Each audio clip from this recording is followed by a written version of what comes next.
This is an average American. Its lifespan will be about 79 years.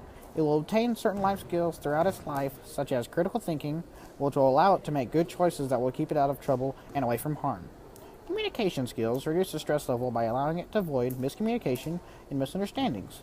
Active listening allows the it to better understand what the other it is saying and communicate respectfulness to the other it to avoid fights. Refusal skills, this helps the it to say no to something that would put harm its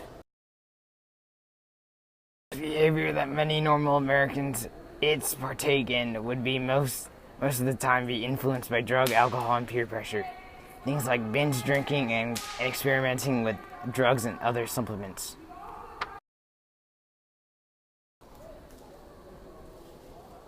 Some common risks that it will most likely experience in its life: drug and alcohol abuse.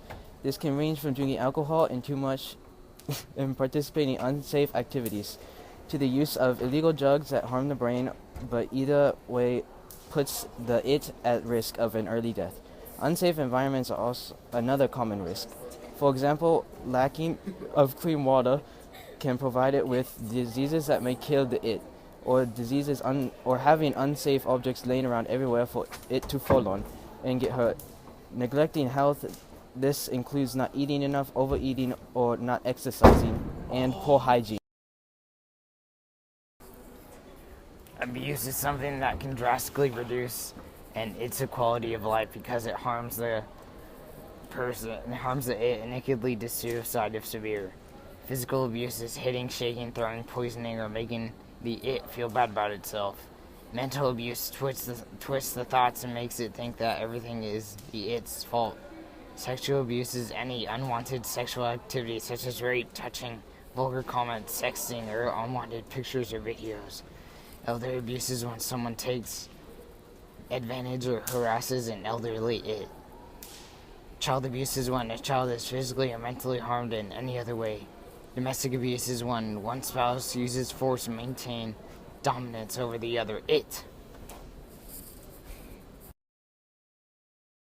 Mental disorders can be inherited or developed. If your mother had a mental disorder and you get the gene, you have the disorder. An example of being born with Down syndrome, or an example of developed could be the result of a car accident, such as when your brain is injured. Emotional disorders are very closely connected to mental disorders. For example, anorexia. It is caused by a way of thinking that makes the it feel bad about itself.